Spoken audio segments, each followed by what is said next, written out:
পেয়েছি ভাইয়া। ধন্যবাদ। জি। আচ্ছা, আমরা আর 30 সেকেন্ড অপেক্ষা করি, সবাই খুব ব্যস্ত মানুষ।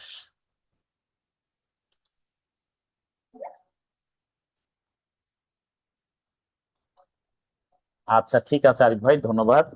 করতে থাকেন। হুম, আচ্ছা। আচ্ছা, তাহলে মাহফুজা আপুর শারীরিক সুস্থতা আসছে? সুস্থ হয়েছেন আপু?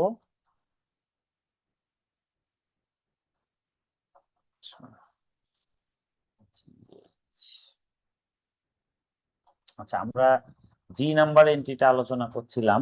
আমরা সেই জি নাম্বার এন্ট্রিটাতে ফিরে যাই। আপনারা একটু মনোযোগ দিয়ে বুঝেন। বলছে যে কাস্টমারের কাছ থেকে চেক রিসিভ করেছিলাম, মানে আমার রিসিটের এন্ট্রি, দুই রিসিটে আমি আগে মার্ক করব কত টাকা, 300 টাকা। তো যখনই আমরা একটা চেক পাই তখন আমরা কি করি, সেই চেকটা জমা করে ফেলি 300 টাকা, তাই না? জমা করে ফেলেছি ক্যাশ বুকে, করার পর সেটা ব্যাংকে পাঠিয়ে দিছি। এখন ব্যাংকে আমার অ্যাকাউন্টে জমা করার জন্য পাঠিয়ে দিয়েছি। এখন ব্যাংকে যাওয়ার পর ব্যাংক চেক করে দেখছে যেই অ্যাকাউন্টে চেক আমাকে দেওয়া হয়েছে সেই চেকে টাকা নাই, সেই অ্যাকাউন্টে টাকা নাই। তো টাকা না থাকলে তো ব্যাংক আর জমা করবে না। ব্যাংক এখানে নো এন্ট্রি দিয়ে রেখে দিয়েছে, চেকে কোনো টাকা নাই। তাহলে ব্যাংক তার জায়গায় ঠিক আছে, কারেক্ট, কারণ টাকা ছিল না, তাই সে আমার অ্যাকাউন্টে জমা করে নাই। তাহলে আমি যে জমা করে রেখেছি সেখানে তো টাকাই ছিল না, তাহলে আমাকে এই জমাটা যোগ করা ছিল, এটা বিয়োগ করে দিতে হবে। বিয়োগ করে দিলে যোগ আর বিয়োগ কেটে যাবে, মানে ডেবিট করা ছিল এবার ক্রেডিট করে দিতে হবে, লেস করে দিতে হবে। কত টাকা? 300 টাকা। তার মানে ক্যাশ বুক থেকে লেস হবে। এইবার শিমুল ভাই বুঝতে পেরেছেন? শিমুল ভাই, এবার কনসেপ্ট ক্লিয়ার হয়েছে? হ্যাঁ ভাইয়া, ক্লিয়ার আচ্ছা। এখন। আচ্ছা, ধন্যবাদ। এইবার আমরা চলে যাব এইচ নাম্বার এন্ট্রিতে। দেখেন কি বলছে। and old check payment amounting টাকা 880 had been written back in the cash book but in the bank had already honored it। আচ্ছা, তাহলে ভাইয়া এইখানে এইচটা কি আমার বল? বাদ পড়ে গেল। এইচ, ও, এটার জন্য আচ্ছা আমি আচ্ছা ওয়েট করতেছি আচ্ছা ভাইয়া। আচ্ছা আচ্ছা আচ্ছা, সরি। হ্যাঁ হ্যাঁ হ্যাঁ হ্যাঁ, জি জি জি, এইচ নাম্বার। আচ্ছা, এইচ নাম্বারটা বেশ ইম্পর্টেন্ট, ঠান্ডা মাথায় শুনেন।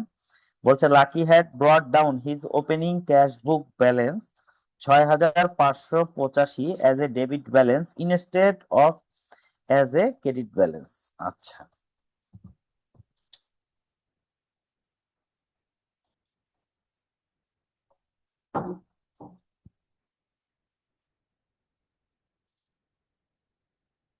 আচ্ছা, বলছে ভালো করে বুঝেন। Lucky had ব্রট down, bring down থেকে ব্রট ডাউন। আচ্ছা, his opening cash book balance 6585 as a debit balance, একটা ডেবিট ব্যালেন্স হিসাবে সে সেটা ইয়া করেছে, ব্রট ডাউন হিজ। আচ্ছা, ডেবিট ব্যালেন্স হিসাবে করেছে কত? 6585 as a debit balance instead of, সত্ত্বেও, যদিও, অ্যাজ এ ক্রেডিট ব্যালেন্স, মানে ওনার ডেবিট ব্যালেন্সে যেটা তিনি লিখেছেন, হ্যাঁ, ওনার ডেবিট ব্যালেন্সে যেটা তিনি লিখেছেন এটা ডেবিট ব্যালেন্সে হবে না, এটা হবে ক্রেডিট ব্যালেন্সে। ঠিক আছে? এইখানে এইটা ক্যাশবুকে হওয়া উচিত ছিল এইখানে। দুইটাই কিন্তু ক্যাশবুক, খেয়াল করেন, দুইটাই ক্যাশবুক। এটা পাসবুকের কোনো কাজ এখানে নাই।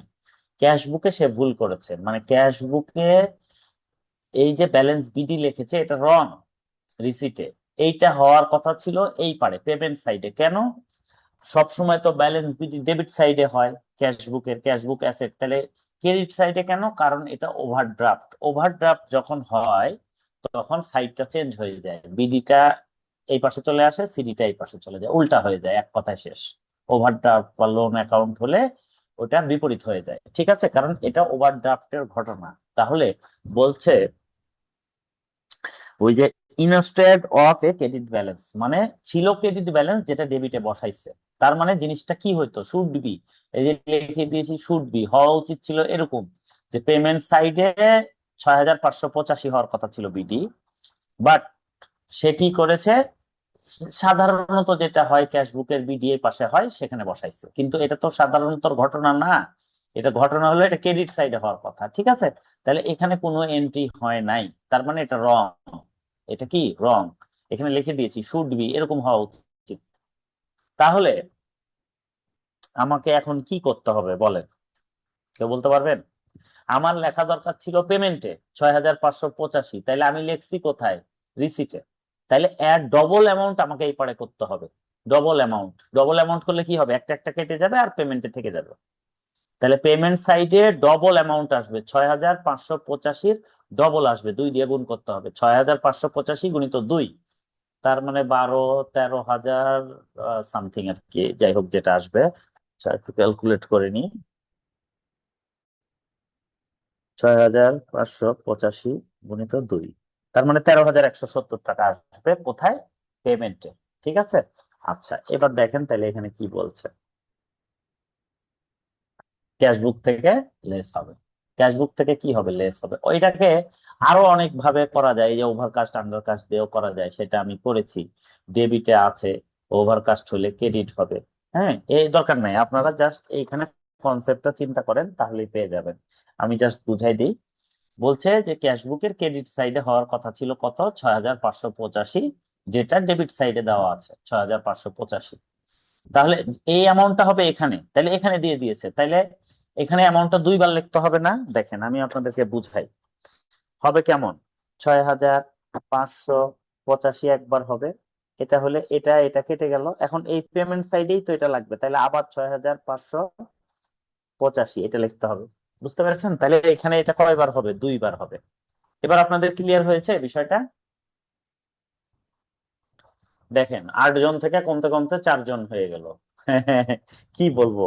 হ্যাঁ, অনেকের হয়তো ইলেকট্রিসিটি চলে যাচ্ছে, ঝড় বৃষ্টি হচ্ছে। হ্যাঁ, তো যাই হোক, আপনাদের যাদের আবহাওয়া ভালো আছে আপনারা একটু ক্লাসটা করেন, রেকর্ড থাকবে, দিয়ে দিবেন। তো তাহলে জিনিসটা বলছে যে ক্যাশবুকের পেমেন্ট সাইডে হওয়ার কথা ছিল 6585, যেটা ভুল করে উল্টা সাইডে দিয়ে দিয়েছে। তাহলে এখন কি করতে হবে? আমাকে এটাও বাদ দিতে হবে, আবার এই পাশেও লিখতে হবে। তাহলে এটা বাদ কিভাবে দিব? ডেবিটকে বাদ দিতে গেলে সেই অ্যামাউন্ট আগে ক্রেডিটে লিখতে হয়, তাহলে এটা এটা বাদ হয়ে গেল। হয়ে গেলে এইবার ক্রেডিটের জন্য আবার লিখতে হবে, কারণ ক্রেডিটে তো এখন কিছু নাই। ক্রেডিটে এই জিনিসটা হবে 6585। এবার আপনারা বুঝতে পেরেছেন? হ্যাঁ ভাইয়া, ক্লিয়ার শিলি হয়েছে। আপু? জি ভাইয়া, এবার হ্যাঁ, বুঝতে মানে পারছি। ডবল অ্যামাউন্ট লিখতে হবে, যখন ভুল দিকে অ্যামাউন্ট চলে যাবে তখন সঠিক দিকে সবসময় ডবল অ্যামাউন্ট লিখতে হবে। ঠিক আছে, এটা হলো এইচ নাম্বার এন্ট্রি। তাহলে আমরা কি করব? ক্যাশ বুকে লেস করব ডবল অ্যামাউন্ট, মানে 13,170। তাহলে দেখেন ক্যাশ বুকে আমরা cash balance as per cash বুক, এই যে ইরোর ইন ব্যালেন্স বিডি 6585 গুণিত 2, তাহলে কত হচ্ছে? 13,170 লিখে দিলাম। ঠিক আছে, ইরোর ইন ব্যালেন্স বিটি। আচ্ছা এটা গেল। আচ্ছা এটা যাওয়ার পরে এখন আমাদের কি হবে? এখন আমাদের আমরা আই নাম্বার এন্ট্রিতে যাব। আই, আই কি বলছে এখন দেখি। And old check payment amounting 880 had been written back in the cash book. আচ্ছা, but the bank has already honored it. আচ্ছা, একটা পেমেন্ট চেক ছিল। চেক পেমেন্ট করলে আমরা কি করি? সবার আগে আমরা কি করি? সবার আগে আমরা পেমেন্ট থেকে মাইনাস করে দেই, দিয়ে চেক পাঠাই দেই। তো ব্যাংক অনার করে দিয়েছে, মানে ব্যাংক পেমেন্ট করে দিয়েছে, তার মানে ব্যাংক কারেক্ট, ব্যাংকের কাজ ব্যাংক করে ফেলেছে। চেক পাওয়া মাত্র সে পেমেন্ট করে দিয়েছে, ব্যাংকের কাজ হয়ে গেছে। তাহলে এটা চেক, এটা হলো পেমেন্টের এন্ট্রি, প্রথম কথা। 2 পেমেন্টকে মার্ক করব। তাহলে ব্যাংক পেমেন্ট করে দিয়েছে, আমি প্রথমে লিখেছিলাম পেমেন্টে, পরে আবার সেটা কেটে দিয়েছি, মানে এখানে কোনো এন্ট্রি নাই, এখানে কোনো এন্ট্রি নাই, তাহলে এটা ইনকারেক্ট। তাহলে আমাকে কি করতে হবে? ক্যাশবুকে লেস করতে হবে। ক্যাশবুকে কি করতে হবে? লেস করতে হবে। আচ্ছা আমি আবার বলি, দেখেন একটা চেক আমরা ইস্যু করেছি পেমেন্টের জন্য, পেমেন্টের জন্য, তার মানে পেমেন্টের এন্ট্রি 2 পাশের পেমেন্টে আমরা মার্ক করে নিব। করে নেওয়ার পর ওই চেকটা আমি প্রথমে ক্যাশবুকে লিখেছি যে পেমেন্ট পাঠিয়ে দিলাম কত? 880 দিয়ে ব্যাংকে পাঠিয়ে দিয়েছি, ব্যাংক টাকা দিয়ে দিয়েছে, ব্যাংকের কাজ শেষ, ব্যাংক কারেক্ট। এখন আমি প্রথমে সকালে একবার লিখেছি যে টাকা পেমেন্ট দিয়ে দিলাম, বিকালে আবার সেটা কেটে দিয়েছি, মানে এখানে কোনো এন্ট্রি রাখি নাই, নো এন্ট্রি। তাহলে এটা তো হবে না, যেহেতু পেমেন্ট হয়ে গেছে তাহলে আমার এখানে পেমেন্টে দেখাইতে হবে। তাহলে কি করব, ক্যাশ বুক থেকে লেস হবে। এটা ক্লিয়ার আপনাদের? শিউলি আপু? হ্যাঁ ভাইয়া ক্লিয়ার। আচ্ছা আচ্ছা, মাহফুজা আপু কিছু বলছে না যে? ক্লিয়ার হচ্ছে? জি ভাইয়া বুঝতে পারতেছি। এদিকে অনেক আচ্ছা বাতাস তো আসলে। আচ্ছা আচ্ছা আচ্ছা, বুঝতে পারছি আবহাওয়াটা খুবই খারাপ চলছে। আমি আরেকটু পড়াই, আরেকটা অঙ্ক করে দরকারে ছেড়ে দিব। হ্যাঁ, যে কোনো মুহূর্তে ইলেকট্রিসিটিও চলে যেতে পারে, খুব ডিস্টার্ব করছে আজকে, অনেক ঝড় বাতাস হচ্ছে। আচ্ছা, এখন লাস্ট নাম্বার এন্ট্রিটা দেখেন। এটা বেশ বড় অঙ্ক, ঠান্ডা মাথায় আপনারা দেখেন কি বলছে। বলছে সাম অফ লাকিস কাস্টমার, আচ্ছা লাকির বিজনেস এটা, আমরা লাকির অ্যাকাউন্টেন্ট, আমাদের কিছু customer had paid to settle their debt by direct debit. আচ্ছা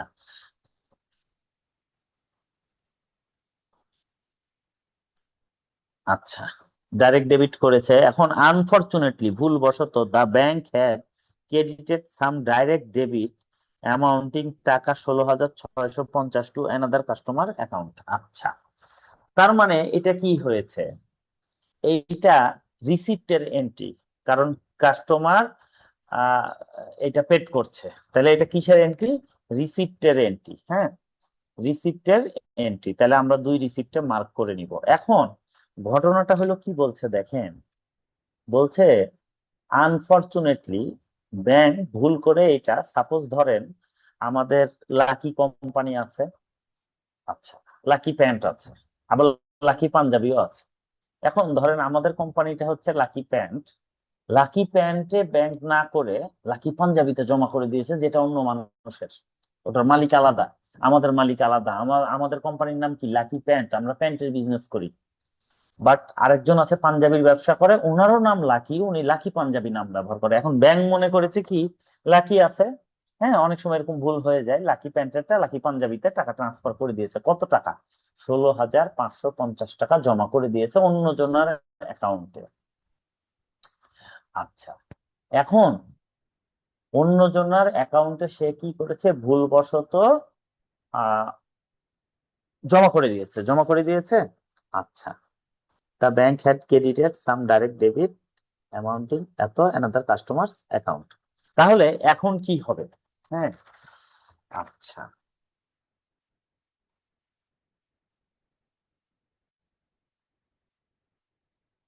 আচ্ছা, একটু আমি দেখে নিই, রিসিটের এন্ট্রি তো।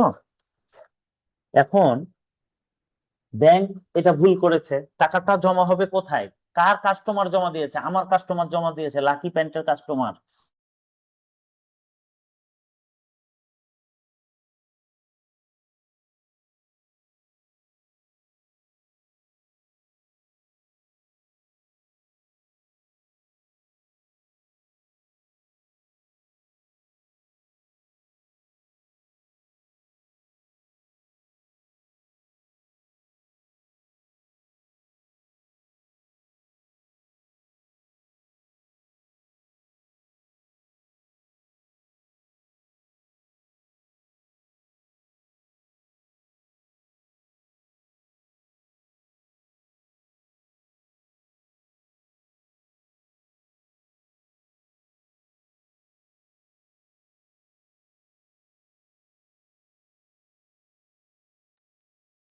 কি হলো, ভাই কি চলে গেছে?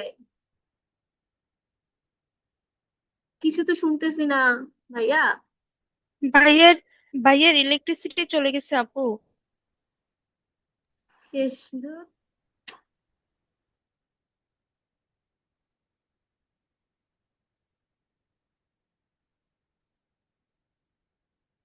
বললো না যে কোনো মুহূর্তে ইলেকট্রিসিটি চলে যেতে পারে, সেটাই হয়েছে মনে হয়।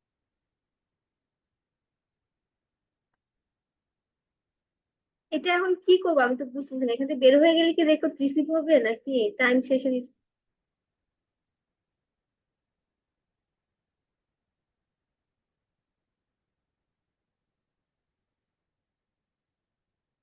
সবাই একটু লিভ নেন তো, তাহলে আমি বুঝতে পারবো।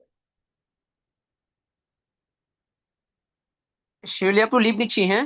হ্যাঁ হ্যাঁ, সবাই একটু লিভ নেন, তাহলে আমি রেকর্ডটা রিসিভ করতে পারবো, মানে সেভ করতে পারবো মনে হয়।